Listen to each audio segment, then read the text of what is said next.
दोबारा एक क्वेश्चन लेते हैं, फिर और क्लैरिटी हो जाएगी कि in the figure A B is equals to A C. Okay, एक ट्राइंगल बनाया उन्होंने ए बी सी और उन्होंने बोला कि A B is equals to A C. तो ये इजी रहता है अगर आप इस तरह की मार्किंग्स बनाएंगे। A B is equals to A C, D is the mid point. D हमने क्या लिया, मिड पॉइंट लिया। मिड पॉइंट का मतलब है कि ये पार्ट, इतना पार्ट इसके इक्वल है मिड पॉइंट। अगर ये पूरी 10 है तो बी डी 5 होगी और डी सी भी 5 होगी। उसके बाद उन्होंने कहा state 3 pairs of equal parts. तो हमें शो करना है triangle A D B and triangle A D C में 3 पार्ट्स हमें लिखकर आने हैं जिससे हम कह पाए कि ट्राइंगल कॉन्ग्रुएंट होगा। अब देखते हैं कि कैसे। A D B, A D B and A D C. तो अगर हम ध्यान से देखें, एक ट्राइंगल ये है और एक ट्राइंगल ये है, A D B A D C. तो इसमें ये जो लाइन है ए डी दोनों के पास है, तो हमने लिखा A D is equals to A D और ये हमने लिखा कॉमन। कॉमन का मतलब होता है कि दोनों के पास, इस ट्राइंगल के पास भी ए डी लाइन है और इस ट्राइंगल के पास भी, यहाँ से भी हमें पता लग जाता है A D common. Common same spellings हैं ए डी। दूसरा हमें कहा गया डी मिड पॉइंट है, तो हमने लिखा कि बी डी पार्ट, ये पार्ट इक्वल होगा इस ट्राइंगल का, ये पार्ट इस ट्राइंगल के डी सी के इक्वल होगा। ये भी हम कहेंगे गिवन। क्वेश्चन ने हमें बताया गिवन। और थर्ड कंडीशन, इसका ए बी इसके ए सी के इक्वल, ये भी हम कहेंगे गिवन, क्योंकि ये भी हमें क्वेश्चन ने बताया। तो अगर हम ध्यान से देखें, ये भी साइड है, ये भी साइड है, ये भी साइड है, तो लास्ट में हम कहेंगे कि ट्राइंगल ए डी बी जो है वो कॉन्ग्रुएंट है ट्राइंगल ए डी सी के by S S S. Clear हो गया होगा। मैं आपको यहाँ पेज नंबर बता देती हूँ, पेज नंबर 141। पेज 141 पर जो आपके ट्राई दीज हैं, वो ट्राई दीज का क्वेश्चन नंबर 2 है। Question number 2 of try these. ये क्वेश्चन इस तरह से करते हैं हम। 3 कंडीशन हम ढूंढ लेते हैं, क्वेश्चन में दी होती हैं वो 3 कंडीशन, तो फिर इस तरह से लिखते हैं। अब क्या पूछा उन्होंने लास्ट में उन्होंने पूछा is angle B is equals to angle C. उन्होंने पूछा कि क्या एंगल बी और एंगल सी इक्वल है।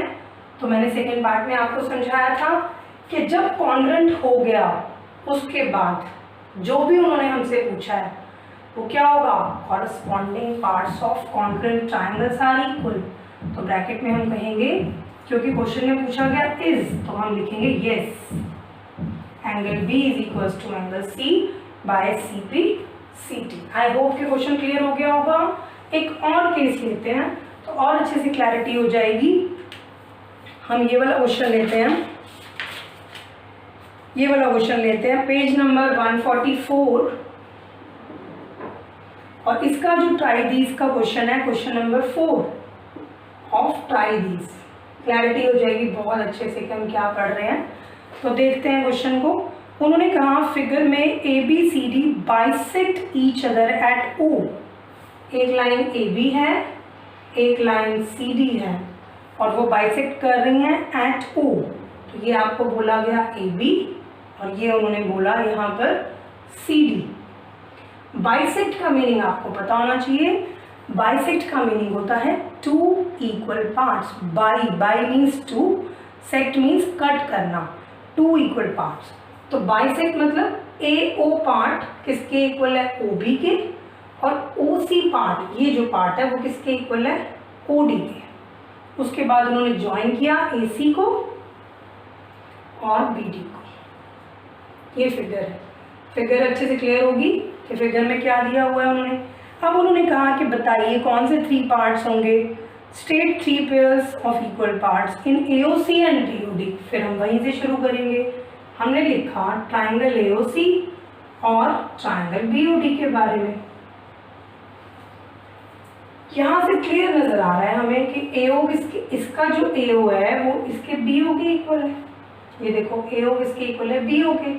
ये हमें क्वेश्चन ने बताया। क्वेश्चन ने क्या बताया कि बाइसेक्ट कर रहे हैं तो हम गिवन लिख सकते हैं, ज़रूरी नहीं है कि हमें बाइसेक्ट लिखना है वर्ड। और इसी तरह से इसका जो OC है वो इसके OD के इक्वल है, ये भी हमें क्वेश्चन ने बताया बाइसेक्ट। अब थर्ड कंडीशन ढूंढना हमारे लिए यहाँ पर ज़रूरी हो जाता है। जैसे इस क्वेश्चन में हमने थर्ड कंडीशन ढूंढी थी, थर्ड कंडीशन हमने ढूंढी थी AD कॉमन, ये लाइन दोनों के पास थी।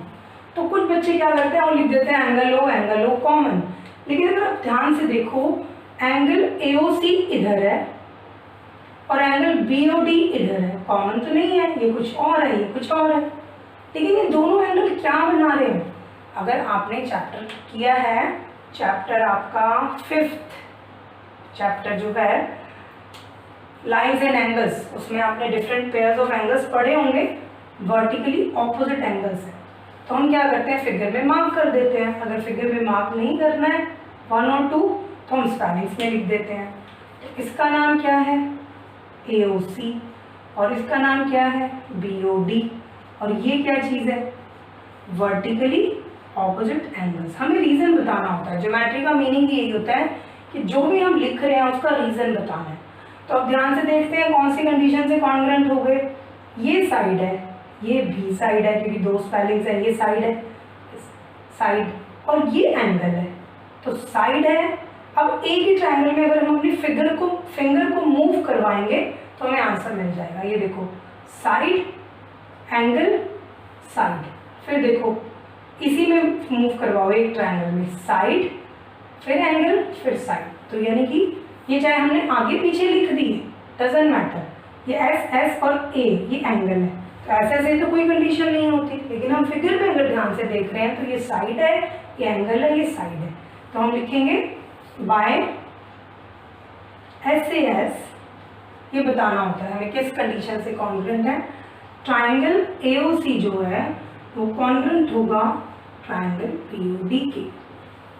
तो ये कंडीशन आपको समझ आ गई थ्रू एन एग्जाम्पल, और ये कंडीशन भी समझ आ गई। हमें सिर्फ यही फाइंड करना होता है।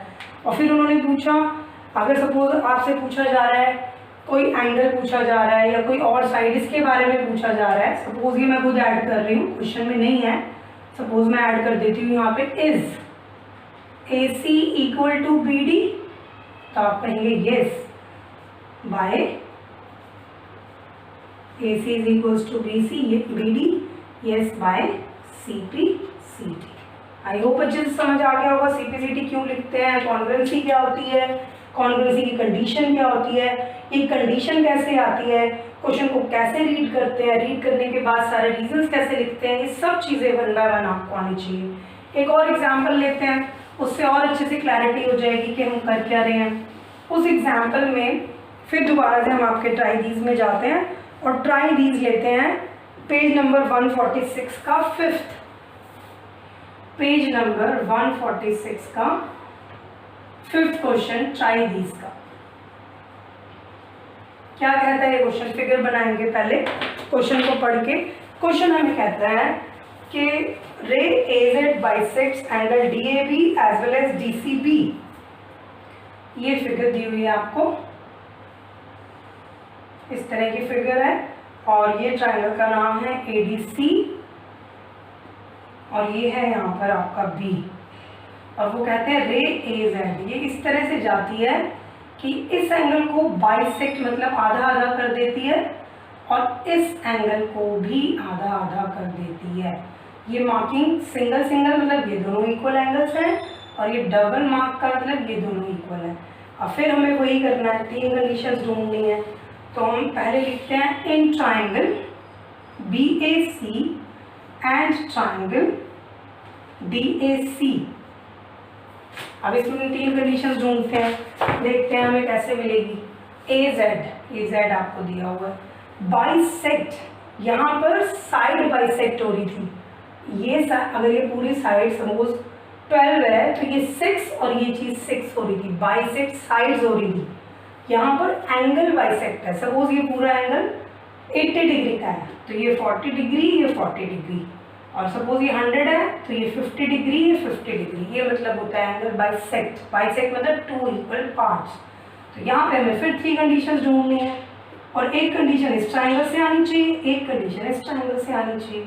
तो अगर हम एक इस ट्रायंगल में काम करते हैं BAC में, तो ये वाला तो बेटर पता है क्या होता है, अगर हम एंगल्स को नेम करते हैं तो बहुत जल्दी क्वेश्चन हो जाता है। इसको 1 2 कर दो, इस एंगल को 3 4 कर दो, तो हमने लिखा एंगल 1 एंगल 2। लेकिन अगर आप फिगर में शो नहीं करोगे तो टीचर 0 मार्क्स देंगे, उन्हें पता ही नहीं लगेगा पूरी फिगर में 1 2 कहाँ पर है। फिगर में मार्क करके फिर हम लिखेंगे, तो हम यहाँ पे गिवन लिख देंगे क्योंकि हमें पता है कि ये बाइसेक्टर है, क्वेश्चन में बताया गया। 3 = 4, ये भी गिवन है, ये भी हमें क्वेश्चन में बताया गया। अब फिर दोबारा से थर्ड कंडीशन हमें ढूंढनी होगी।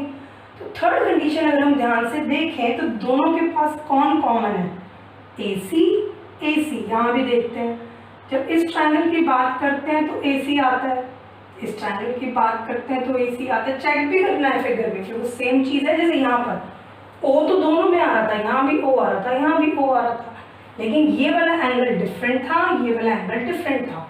और यहाँ पर ये जो साइड है AC, दोनों के पास एग्जैक्टली सेम है, तो हम लिखेंगे AC = AC कॉमन। अब क्या आप सोच सकते हो कौन सी कंडीशन से दोनों कॉन्ग्रुएंट होंगे, ये एंगल है, ये एंगल है और ये साइड है। यहाँ जो मैंने लिखा उससे तो एंगल साइड आ रहा है, लेकिन यहाँ देखेंगे हम कभी भी यहाँ नहीं देखेंगे, यहाँ तो हम आगे पीछे लिख देते हैं, ये ऊपर लिख दी, ये नीचे लिख दी, लेकिन हमें हमेशा अपनी फिंगर को मूव करवाना है फिगर के अंदर और फिर हमें मिलता है। सबसे पहले हमने लिया एंगल, जब इस एंगल से हमने चलना शुरू किया तो ये वाली साइड है हमारे पास, फिर इसके बाद हम इस वाले एंगल के पास आए, तो एंगल साइड एंगल। तो अगर आप एक ही ट्रायंगल में अपनी फिंगर को मूव करवाएंगे तो हमेशा सही करेंगे, ये एंगल, फिर ये वाली साइड और फिर ये वाला एंगल। तो आप यहाँ पे लिख सकते हैं बाय ASA।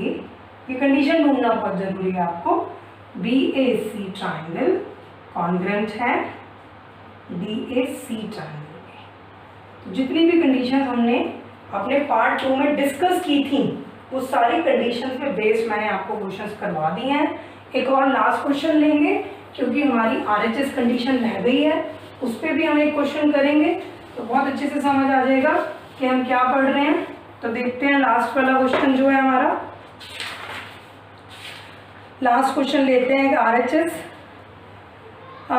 पेज नंबर 148 पे लेते हैं। ट्राई दीज, ये वाला ट्राई दीज ले लेते हैं। पेज नंबर 148 पर ट्राई दीज का क्वेश्चन नंबर 3rd ले लेते हैं या 4th ले लेते हैं, 4th ले लेते हैं। चलो क्वेश्चन नंबर 4। तो आपको क्या क्वेश्चन कहता है कि ABC is an isosceles triangle. Fine, हमने ड्रॉ किया ABC एक आइसोसेलेस ट्रायंगल है, ओके। और आइसोसेलेस है तो ये हमें पता है कि दो साइड्स इक्वल होती हैं, दिया हुआ है कि ABAC इक्वल है। फिर उन्होंने कहा ED is one of its altitude. तो ट्रायंगल एंड इट्स प्रॉपर्टीज में आपने किया, ऑल्टीट्यूड का मतलब होता है वो लाइन सेगमेंट जो बेस पर 90 डिग्री का एंगल बनाती है। तो ये कंडीशन हमें दी। अब आपको ये नहीं पता कि ऑल्टीट्यूड क्या होता है, तो आप ये क्वेश्चन कैसे करोगे। तो पहले हमारे पिछले चैप्टर्स के बेसिक्स बहुत अच्छे होने चाहिए। तो ऑल्टीट्यूड का मतलब कि 90 डिग्री बनाता है AD। उसके बाद उन्होंने हमें बोला कि आप प्रूफ करें कि ट्रायंगल कौन कौन से ट्रायंगल लेने हैं, ये हमें उन्होंने बता दिया। ABD और ट्रायंगल ACD, ये दोनों ट्रायंगल हमने लेने हैं। अब देखते हैं 3 कंडीशन मिल पाएंगी हमें, चेक करते हैं। एक ये ट्रायंगल है, एक ये ट्रायंगल है। तो पहली तो हमें नजर आ रही है AB = AC, क्योंकि ये आइसोसेलेस ट्रायंगल है, तो ये चीज़ हमें गिवन है। दूसरी चीज़ हमें यहाँ ऑल्टीट्यूड से मिल रही है, हम यहाँ पे एंगल मार्क कर देते हैं 1 और 2। तो यहाँ हमने 1 मार्क किया, यहाँ 2 और यहाँ हमने लिखा ईच 90। तो ये कंडीशन हमें मिल गई उससे ऑल्टीट्यूड से, जो AD ऑल्टीट्यूड था।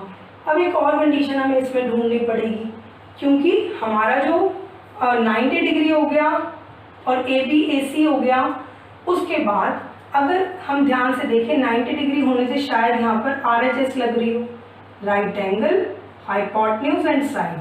तो राइट एंगल हमें मिल गया, राइट एंगल के सामने वाली साइड हाइपोटेन्यूज भी मिल गई। अब हमें कोई साइड ढूंढनी है, ध्यान से देखें तो AD ये वाली जो लाइन AD है ये इस ट्राइंगल का भी मेंबर, इस ट्राइंगल का भी है और ये साइड इस ट्राइंगल की भी है। तो हमने लिखा AD is equals to AD common. अब हमने ध्यान से देखा कि ये जो है हाइपोटेन्यूज है, ये जो है राइट एंगल है। चाहे आप डिफरेंट कलर के पेन से देखो, समझ आएगा अच्छे से कि क्या लिख रहे हैं। ये जो है वो हाइपोटेन्यूज है, क्योंकि 90 के सामने वाली लाइन हाइपोटेन्यूज होती है। ये जो है वो राइट एंगल है। और AD कोई भी साइड है, कोई सीक्वेंस नहीं है, इसमें आप अपने फिंगर को मूव नहीं करवा पाएंगे। तो ये फिर देखो आगे पीछे लिखा है, लेकिन आपको अपना आंसर पता लग चुका है। आप लोग कहेंगे by RHS triangle ABD is congruent to triangle ACD। मेरे ख्याल से पूरा चैप्टर बहुत अच्छे से क्लियर हो गया होगा। चारों कंडीशंस को मैंने बहुत अच्छे से आपको क्लियर कर दिया है। सो ये चैप्टर ऑलमोस्ट कंप्लीट हो गया है। आप रिवाइज करें, इसको एक्सरसाइज करें और यही सब चीज़ें आप 9th में दोबारा करेंगे। एग्जैक्टली सेम चैप्टर 9th में भी है। So thank you till then. और अगर वीडियो पसंद आई है तो इसको एक लाइक ज़रूर करें।